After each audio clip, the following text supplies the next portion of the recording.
Not so long ago, Peugeot were a bit of a laughingstock. Throughout the 2000s, countless dodgy, cheap, lacklustre cars rolled off the production line, some with very questionable designs.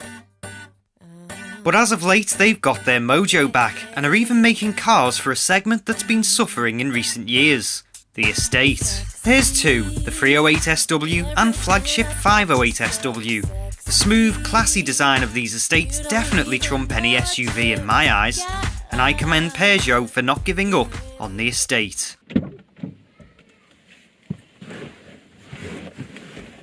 Now we start with the 308SW, and here we are inside, and well, it's really nice. Peugeot's minimal interiors all kicked off a few years ago with the 208 Super Mini, and it's made an appearance once again here in the 308 and, as I'll tell you later, in the 508. This decluttered interior means that it looks a lot more presentable than the interior of a Vauxhall Astra, a lot more interesting than the inside of a Volkswagen Golf, and surprisingly, it's a lot better built than the Toyota Corolla. Now, over the years, there's been a few dodgy nominations for the European Car of the Year, which has made some people sort of lose faith in it. But I think the Peugeot 308 is a worthy winner.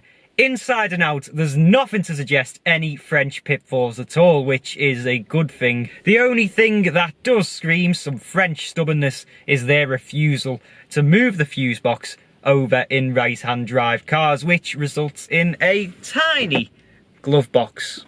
A bit like how I don't like the steering wheel, a few old farts don't like the fact that you have to control everything through this central screen here, even the temperature control. But my response to you is that Peter Kay once said about garlic bread, it's the future. The base level active model gets the 9.7-inch touchscreen as standard. It gets a DAB digital radio, USB connectivity, and automatic wipers and lights. Step up to the Allure model and you'll get a reversing camera thrown in. The Tech Edition boasts cruise control, a panoramic roof, and added safety features. And then you've got the daddy, the GT line, which is the model that we're sitting in here.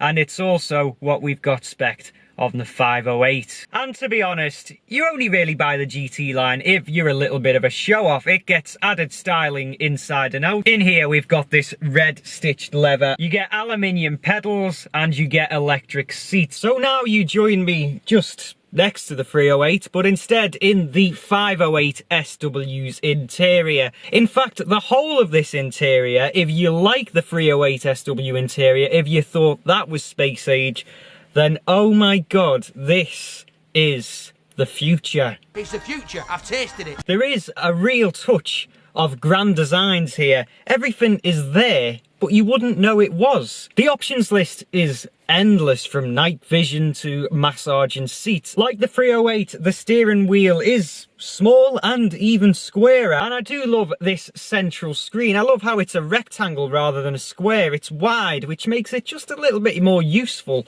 for map reading and things like that.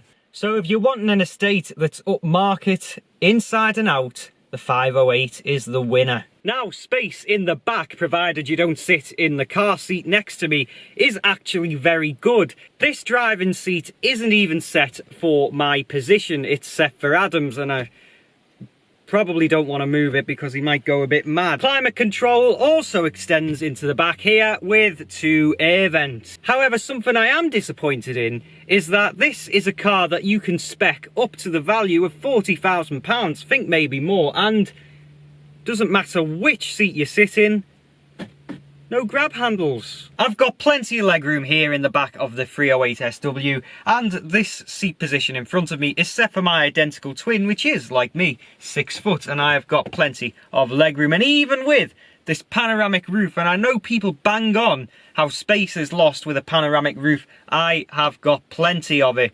And even with the panoramic roof, with all this dark material and plastic, it does feel a little bit dark and dingy in here. In terms of engines, well, the 1.5 litre diesel packs enough of a punch for most people, but if you're planning to use your estate to its full potential and have it fully laden frequently, then I would suggest maybe paying a little bit more for the 2 litre variant, which give you a little bit more power. There's also a range of 3-cylinder 1.2 litre petrol engines, but don't go for those because by the time you've picked the one with the highest BHP, and you will need the one with the highest BHP, it makes more financial sense to buy a diesel.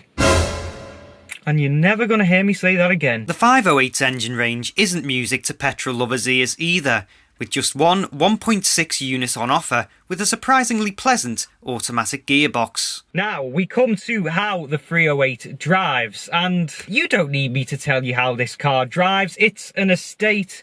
The steering is a little bit vague on the 308 SW, and there is a bit of body roll in the corners. There's also a little bit of road noise on the motorway. And another problem with how the 308 drives isn't how it drives, it's how it rides. You see, the problem is, the further up the range you go, the bigger the alloys get, and the bigger the alloys get, the worse the ride gets. So there, I've told you how it drives.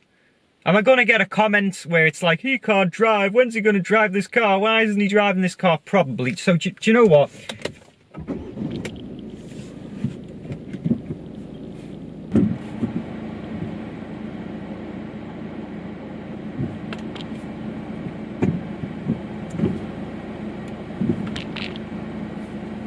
Nice clutch. Some disadvantages then. Well, most of them you can come across in both of these cars, but one that you don't get with the 508 is, of course, the fact that you do have to go through everything in the screen to do something rather than any shortcut buttons, and I do understand that will annoy some people. In my opinion, the steering wheels are too small, particularly in the 508. It's an estate, it's meant to be a barge, come on, you're not fooling anybody. A-pillars and B-pillars, little bit too thick, but you find that in most cars these days for safety, of course. But my biggest pet peeve of all modern cars that don't have them is the lack of CD player. Driving performance on the 508 is much the same as the 308.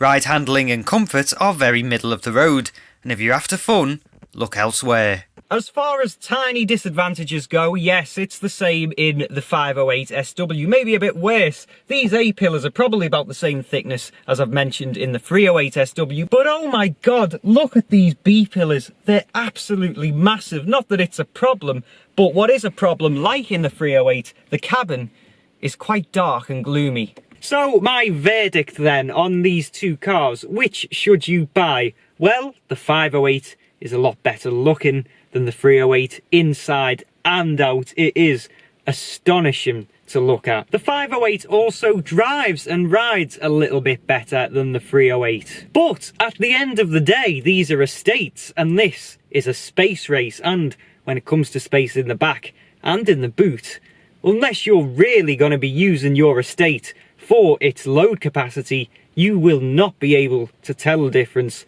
and it really won't matter. It's a tight battle, but it comes down to this. If you want a car from the future, then buy the 308 SW. But if you want a car that's even more from the future, buy the 508 SW.